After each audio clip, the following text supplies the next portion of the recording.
Welcome to this explainer. Today, we are diving into some absolutely fascinating national data and psychological research to uncover why everything you think you know about being a normal, healthy person might actually be a mathematical and sociological myth. It really challenges the very foundation of how we view our own bodies and our society as a whole. So, let me ask you something right off the bat. Do you consider yourself to be a perfectly healthy, normal person? I mean, really think about it for a second. You probably try to eat decently, maybe hit the gym when you can, try to catch enough sleep. You look around and think, hey, I'm doing all right. I'm pretty normal, right? Well, brace yourself, because the data says otherwise. According to national survey data that examined thousands of American adults, are you ready for this? A staggering 1.05% of the adult U.S. population is actually what researchers call metanormal. Yeah, barely over 1%. That means based on standard population norms, almost nobody is completely healthy across the board. We're talking 99% of us literally failing the test of normalcy. Just let that sink in for a moment. Which brings us to Section 1, the myth of being normal. Seriously, how is it mathematically possible that a population's norm somehow excludes practically the entire population? We really have to ask ourselves, what is normal anyway? To figure this out, researchers analyzed 10 really common indicators of health. They pulled 5 everyday behaviors, known as the Alameda 5, so that's smoking, drinking, exercising, sleeping, and your body mass index. Then they paired that with 5 standard biological markers, your systolic and diastolic blood pressure, your resting pulse rate, fasting plasma glucose, and total cholesterol. Go ahead and mentally check off how many of these you think you'd score perfectly on. You might totally ace the sleep and the smoking parts, but then maybe your cholesterol is a little high, or your BMI tips the scales. It is incredibly, almost impossibly hard to hit every single mark perfectly.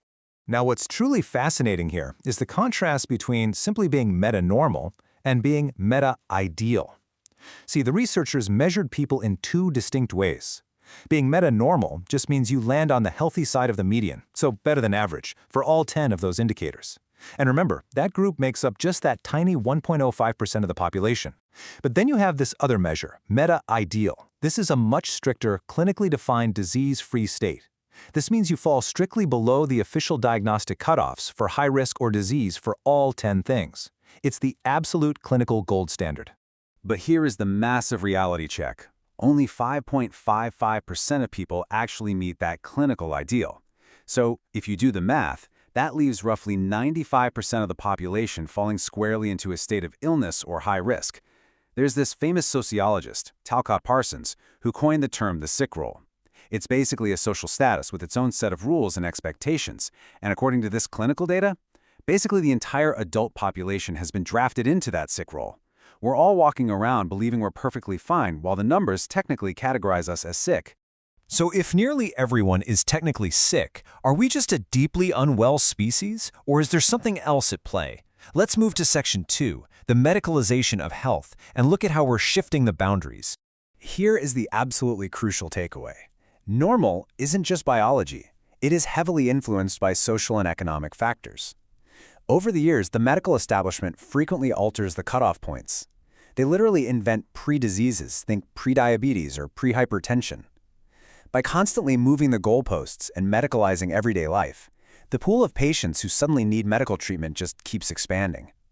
This is sometimes called disease-mongering.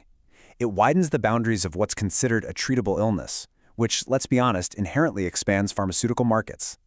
The narrower the definition of healthy gets, the bigger the business of treating illness gets.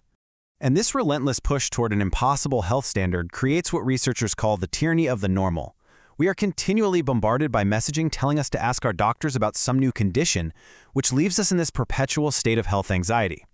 This quote right here from cultural critic Leslie Fielder really hits the nail on the head. He says, "It is especially important for us to realize that finally, there are no normals at a moment when we are striving desperately to normalize the world. We are literally chasing a statistical ghost." But humans aren't just isolated checklists of biomarkers, right? We are vastly more complicated than our blood pressure readings. That brings us to Section 3, beyond the individual, looking at the complex web of health. Because health actually operates like a giant overlapping web, as you can see mapped out here. Things like substance use disorders or mental illnesses, they don't just happen in a vacuum. They intersect, They're tightly bound together by shared risk and protective factors. Health isn't just about an individual's biology. It is a shared behavioral, psychological, and environmental reality. The exact same elements that protect you from one condition often act as a powerful shield against another. So let's break that down in Section 4, Understanding Risk and Protection. To really grasp how this web works, we have to unpack how these risk and protective factors actually play out in our daily environments. These are the elements pushing us toward illness or actively shielding us from it. Just imagine a young person growing up. Their long-term health isn't just dictated by their fasting glucose levels. It's a cumulative narrative written by their surroundings. Look at their relationships. Are they protected by loving, involved parents?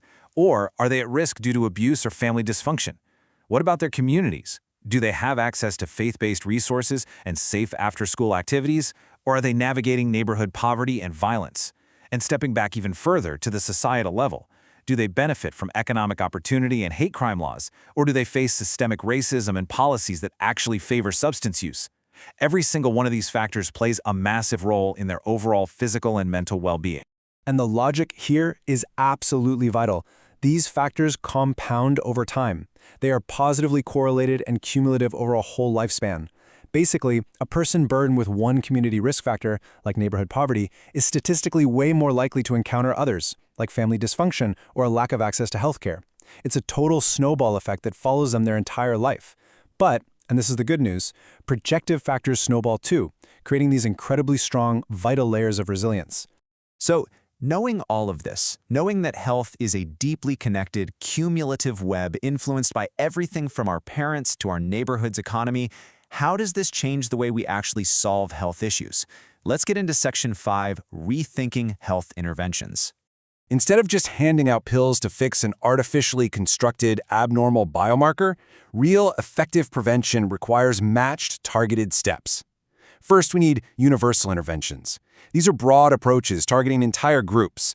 Think school-wide or community-wide programs that benefit absolutely everyone, regardless of their individual risk. Next, we have selective interventions. These target specific biological or social risk factors in high-risk groups. For example, offering specialized support for immigrant families navigating complex new systems. And finally, indicated interventions. These are direct support services for individuals who are already showing early warning signs of a struggle. We have to target the environment at every single level, not just hyper-focus on the isolated individual. As we wrap up this explainer, I really want to leave you with a provocative thought to chew on. If 95 to 99% of us are statistically or clinically failing to be normal, maybe the problem isn't us. Maybe it's the metric. So instead of agonizing over some impossible medically manufactured checklist, isn't it about time we focused our energy on building a more protective society? Shouldn't we be weaving a stronger web for everyone? Think about it. Thanks so much for exploring this massive shift in perspective with me today.